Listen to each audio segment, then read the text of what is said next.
प्रदेशाध्यक्ष हर्षवर्धन सपकाळ यांनी केलेल्या एका वक्तव्याचे पडसाद संबंध राज्यभरात उमटतात। सपकाळ यांनी छत्रपती शिवाजी महाराज आणि टिपू सुलतान यांची तुलना केलेली आहे असा आक्षेप घेत भाजपनं ठिकठिकाणी आंदोलन छेडलं, जे पुण्यामध्ये सुद्धा आंदोलन छेडलं गेलं होतं थेट काँग्रेस भवनच्या बाहेर। आणि त्याच वेळी काँग्रेसचे कार्यकर्ते आणि नेते सुद्धा त्या ठिकाणी दाखल झाले आणि दोन्ही गटांमध्ये म्हणजे दोन्ही पक्षांमध्ये मोठा राडा झाल्याचं पाहायला मिळालं। इतकं की अगदी दगडफेक सुद्धा झाली आणि त्यामुळे काही पत्रकार त्या ठिकाणी जखमी झाले तर काही काँग्रेसचे कार्यकर्ते जखमी झाले। एक कार्यकर्ता तर अक्षरशः रक्तबंबाळ सुद्धा झाला, त्याच्या डोक्याला 7 टाके पडले।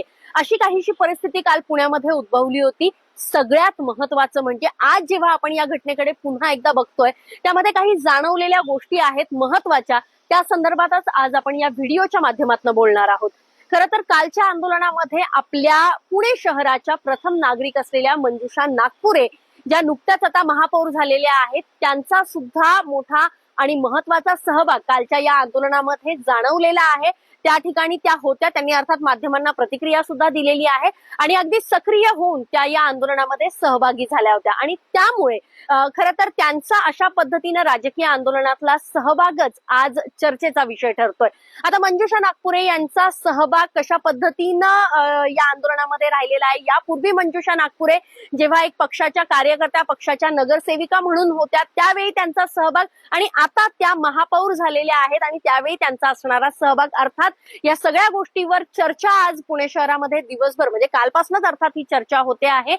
परंतु अशा पद्धतीनं शहराच्या प्रथम नागरिक असणं आणि त्यानंतर त्यांनी अशा पद्धतीच्या राजकीय आंदोलनात सहभाग नोंदवणं हे कितपत योग्य आहे, यावरच आज दिवसभरात चर्चा खरं तर झडलेल्या आहेत आणि याचाच आढावा आपण या व्हिडिओच्या माध्यमातून घेणार आहोत। नमस्कार, मी अश्विनी जाधव केदारी आणि तुम्ही पाहताय लोकमत व्हिडिओ। तर राजकीय आंदोलनामुळे झालेल्या या राड्यामध्ये थेट महापौरांचा सहभाग असणं आणि त्या महापौर ज्या नुकत्याच महापौर म्हणून त्यांनी आपल्या पदाची शपथ घेतलेली आहे, अशा मंजुषा नागपुरेंचा सहभाग अनेकांना खरं तर खटकणारा आहे। पुण्यामध्ये माजी महापौर संघटना आहे, या माजी महापौर संघटनेचे अंकुश काकडे यांनी सुद्धा यावर प्रतिक्रिया दिलेली आहे। ते नेमकं काय म्हणतायत ऐका। काल एक थोडीशी पुणे शहराच्या दृष्टीने खटकणारी गोष्ट म्हणजे पुणे शहराचे प्रथम नागरिक महापौरांचा देखील त्याच्यामध्ये सहभाग होता। खरं म्हणलं तर महापौर होण्यापूर्वी जरूर एका पक्षाचे असतील, पण महापौर झाल्यानंतर मात्र ते कोणा एका पक्षाचे राहत नाहीत। संपूर्ण पुणे शहराचे ते प्रथम नागरिक महापौर असतात। त्यांनी अशा राजकीय आंदोलनामध्ये भाग घेणं हे मला योग्य वाटत नाही। अर्थात यापूर्वी देखील आंदोलनं झाली आणि आपल्याला आठवत असेल की तत्कालीन पंतप्रधान इंदिराजी या पुणे विद्यापीठामध्ये येणार होते एका कार्यक्रमाला, त्यावेळेला नागरिक संघटनेचे महापौर शांताराम दिवेकर होते। त्यांनी सिमला ऑफिस या ठिकाणी देखील तसं आंदोलन केलं होतं।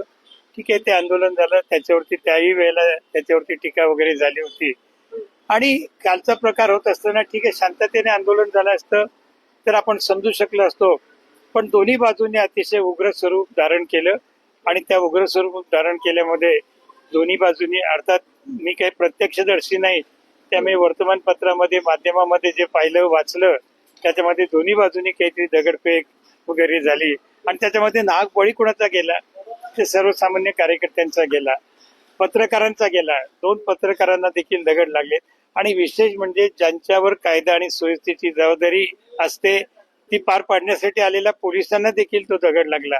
मग अशा वेळी महापौरांनी खरं म्हणलं तर हातामध्ये माईक वगैरे घेऊन शांततेचं आवाहन करायला हवं होतं, त्यांनी ते केलं असतं तर ते निश्चित यथोचित झालं असतं। पण दुर्दैवाने मात्र त्या फक्त माध्यमामध्ये आम्ही पाहिलं त्या फक्त शहराध्यक्षांच्या शेजारी उभ्या राहिलेल्या होत्या। हे महापौरांचं काम पुणे शहरामध्ये शांतता सुव्यवस्था कशी राखली जाईल, जाती सलोखा कसा राखला जाईल, पुणे शहराचं सांस्कृतिक पण हे टिकवण्याचं काम प्रथम नागरिक यांना त्याने महापौरांवरती असतं। काल मात्र त्या प्रकरणामध्ये महापौर कमी पडला असं माझं प्रांजळ मत आहे।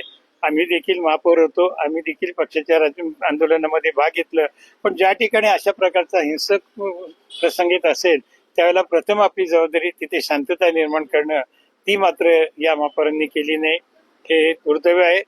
पुणे शहर हे सांस्कृतिक शहर म्हणून महाराष्ट्रात ओळखलं जातं, त्या सांस्कृतिक शहराची ओळख जर अशाच पद्धतीने पुणे शहरातले जबाबदार नेते आणि ज्यांच्यावरती जबाबदारी जास्त आहे, केंद्रामध्ये सत्तेवरती आहेत, राज्यात सत्तेवरती आहेत, शहरात सत्तेवरती आहेत, त्या पक्षांनी सुद्धा जर का आपलं भान ठेवलं नाही तर या शहराची सांस्कृतिक ओळख ही पुसली जाईल की काय, अशा प्रकारची शंका माझ्या मनामध्ये येते.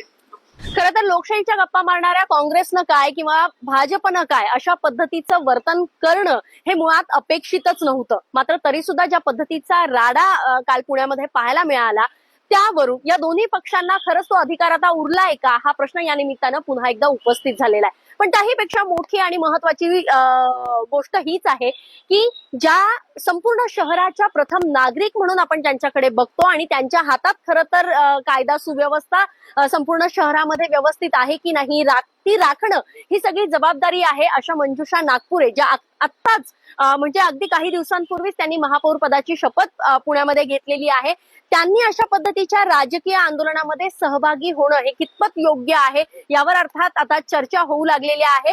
कारण खरं तर यापूर्वी भाजपचे महापौर या ठिकाणी राहिलेले आहेत. म्हणजे अगदीच नाव घ्यायचं असेल तर भाजपच्या दिवंगत मुक्ताताई टिळक, त्याचबरोबर आता जे केंद्रीय राज्यमंत्री आहे मुरलीधर मोहोळ, हे दोघेही खरं तर या ठिकाणी महापौर राहिलेले आहे. परंतु अशा पद्धतीचा कधी राजकीय आंदोलनातला सहभाग महापौर असताना त्यांचा फारसा दिसून आलेला नव्हता. किंवा जरी तो दिसून आला तरी सुद्धा कशा पद्धतीनं कायदा आणि सुव्यवस्था राखत जी काही आंदोलनं झालेली आहेत तशा पद्धतीने ती सांभाळायला हवी होती.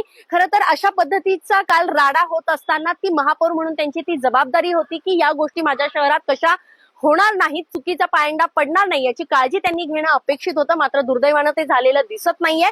कदाचित मंजुषा नागपुरे ज्या आता आपल्या पुणे शहराच्या महापौर झालेल्या आहेत त्यांना काही वेळापुरती का असेना विसर पडला की काय आपण महापौर आहोत आणि एक पक्षाच्या कार्यकर्ता म्हणून कदाचित त्या आंदोलनामध्ये सहभागी झाल्या आणि अशा चुकीच्या घटना घडत असतानाही त्यांनी त्यावर कुठेतरी बंदी आणली नाही. त्यामुळे कदाचित असं म्हणावं लागेल. पण या सगळ्या घटनेमुळे पुणे शहराची नाहक बदनामी झालेली आहे, नाव खराब झालेलं आहे, हेही तितकंच खरं.